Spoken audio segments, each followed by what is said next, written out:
Hello, hi again. Welcome back to my channel. So it's been a while since I created my last video, which was about requirement 12 of DSAQA.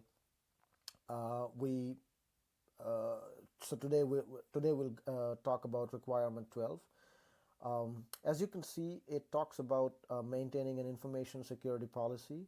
So that's like you know the overarching requirement, but I think it goes deeper into some of the other aspects of information security as well, like third party risk management, vendor due diligence, etc. So the first requirement itself starts with protecting information assets that are associated with third party relationships, basically. So they use the term third party, but it's interchangeable with vendors, contract providers, etc. So as you can see, the first requirement is to maintain a list of all third-party service providers with which account data is shared. So if you happen to use any third-party service providers, those could be payment services processors, maybe an API company whose API you use in order to process payments, for example. So that service provider. And if your web server, if you have online presence, and if your web server hosting the website is hosted in Azure, for example, and then you have a database in Azure, for example, so Azure becomes your third-party service provider as well. So you need to maintain a list of all of those service providers. That's one of the key requirements. And you need to have an information security policy, which can have clauses related to third-party risk management, or you can have a separate policy as well, which is dedicated to third-party risk management. But this is one of the requirements you'll have to comply with.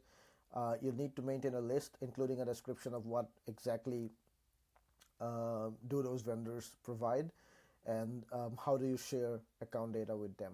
Account data is basically cardholder data, right? So then it goes on to mentioning that written agreements with TPSPs are maintained as follows. Written agreements are maintained with all TPSPs with which account data is shared, or that could affect the security of the cardholder data environment. Written agreements include acknowledgments from TPSPs that they are responsible for the security of account data, the TPSP's process or otherwise. So this is again, this might not be possible for very small businesses, because very small businesses like typically just sign up using the terms and conditions available on the vendor's website. So for example, if you are trying to buy infrastructure as a service from AWS, I mean, you typically sign up as a small business, and you just agree to terms and conditions.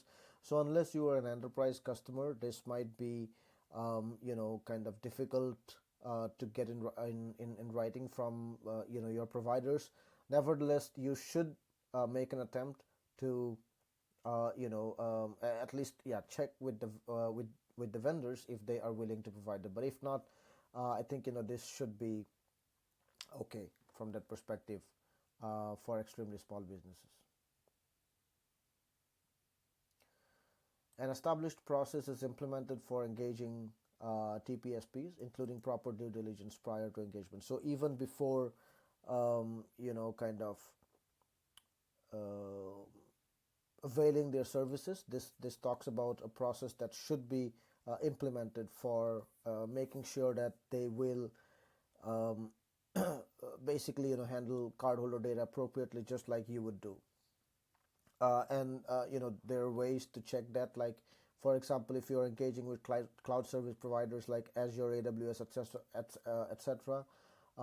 They have their own kind of so due diligence is basically checking their security controls. So they have their own PCI DSS responsibility matrix, for example, and so you can check those. You can just type in Google PCI DSS responsibility matrix for Azure, PCI DSS responsibility matrix for AWS, etc. So you can check their security controls from there, and it's a good way to understand their security posture and what they have and what they not. It's a good it's a, it is also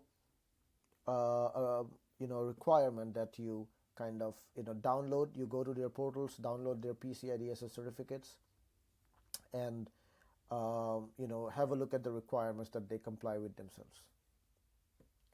A program is implemented to monitor TPS-based PCI. Yeah, so this is basically what I was talking about. So every year you'll have to basically monitor the service provider's PCI DSS compliance, and you can just put this as an additional column in the third-party service provider inventory that you will maintain, whether you have done the review or not. In one of my later videos, I'm going to show both the asset inventory, and also a third-party service provider inventory to show how that can be maintained. Okay. Information is maintained about which PCI DSS requirements are managed by each third-party service. So this is an important requirement. So let's say you use a vendor. Let's say you use MongoDB as a database, and you use MongoDB to store kind of cardholder data. So MongoDB would come as a service provider in your vendor inventory, and since storage of cardholder data is requirement 3 basically, so you will mention requirement 3 there. So that's applicable. So that's what this requirement talks about.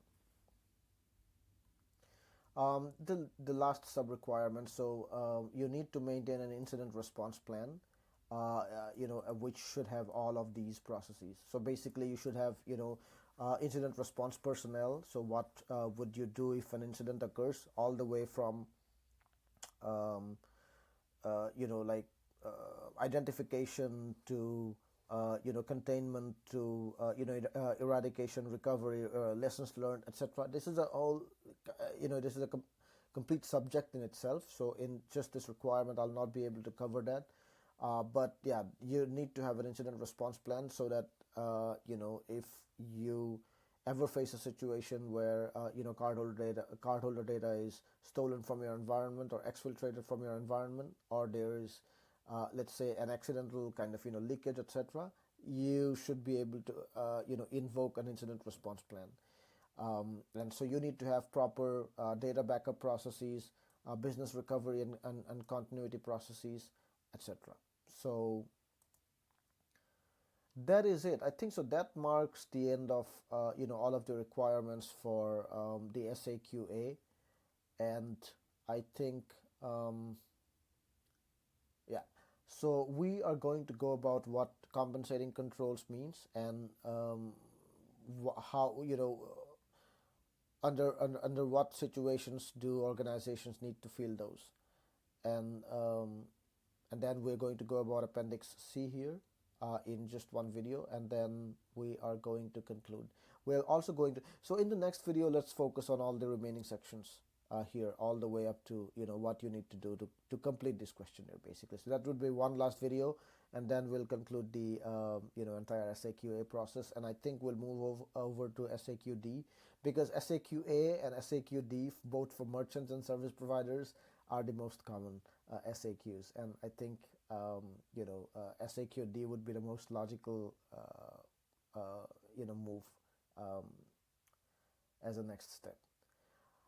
Well, thank you so much for listening to me. I wish you a marvelous day ahead.